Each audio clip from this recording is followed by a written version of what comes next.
solve the problem. I don't have any cute acronyms. I'm not here to sell you anything. I'm not going to make you sit through fluff for a half-baked solution, because I'm tired too. I'm tired of attending the same meetings, getting frustrated at the same stalled progress, sitting on the same ineffective panels, and hearing the same complaints over and over again. It's not enough to see a problem or acknowledge that a challenge exists. I don't want leaders who stand back and complain. I want leaders who stand up and make a change. I'm going to deliver to you the tools to successfully transform your stalled diversity outcomes. These are the same tools I share with leadership teams and organizations across the globe. I study their companies and their culture. I tell them the challenges I see, based both on my experiences with similar organizations and on my research, writing, and professional work. Then we work on designing solutions together, centered on equity.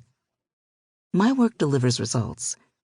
Whether cultural shifts, honest conversations, strategy design, hiring plans, or talent development models, the work I do with my clients produces the change they are looking for and change they didn't know they needed. What I share with them is what I'm going to share with you today: the new rules for equity. It's time for new rules. We have long been trying to make progress using the old rules of diversity. But it's a new decade, in a new century, in a world permanently changed by a pandemic. And today, we need new rules of equity to truly transform the workplace into one of inclusion. These new rules center on one simple truth: people matter. That woman who just quit her job isn't a statistic, a number, a minority, or beneficiary of affirmative action. She isn't the diverse one. She is a person who wanted to succeed. And you, as a leader, failed her. You'll keep failing her, and everyone who comes after her, if you're not willing to change the old rules of diversity you're leading with. Try to read this book all at once, on your lunch break, after dinner, on a flight, in your office between student visits, on the elliptical, on the studio backlot, after you've put your kids to bed, whenever and wherever you can. People are struggling, suffering, and leaving. The more time we waste, the more people become statistics, and the more hopeless change seems to be. Let's get started.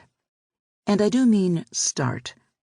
I will give you your shoes, your walking stick, and your map, but the hike is all yours to take. You know the terrain. You know the people walking with you. The question is, where are you going? That's what this book is for. Diversity is where we start. You're about to read a book on diversity, equity, and inclusion. What do I mean when I say those terms? In the broadest sense, diversity refers to the many ways our individual identities differ. These differences affect our perspectives about the world, how we are perceived by others, how we are included or excluded in our environments, and whether we are given or denied certain benefits of membership in the society in which we are in. One way to think about diversity, but by no means the only way, is through three main dimensions of diversity: primary, secondary, and tertiary. Let's focus on the primary dimensions of diversity.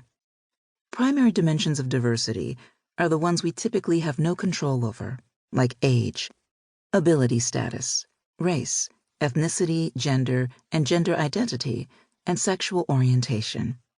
Here, for example, is how I, Michelle Silverthorn, might break down the primary dimensions of my identity. Age. At the time of writing this book, I am 37 years old, which in and of itself can lead to bias. Ageism, in the form of negative bias against people older or younger than us, is a common issue in the workplace. Ability status. I am currently not a person with a disability, which means I do not have any cognitive, developmental, intellectual, or physical disabilities that make it more difficult for me to do certain activities or interact with the world. Race. I am Black. Race is a construct based on observable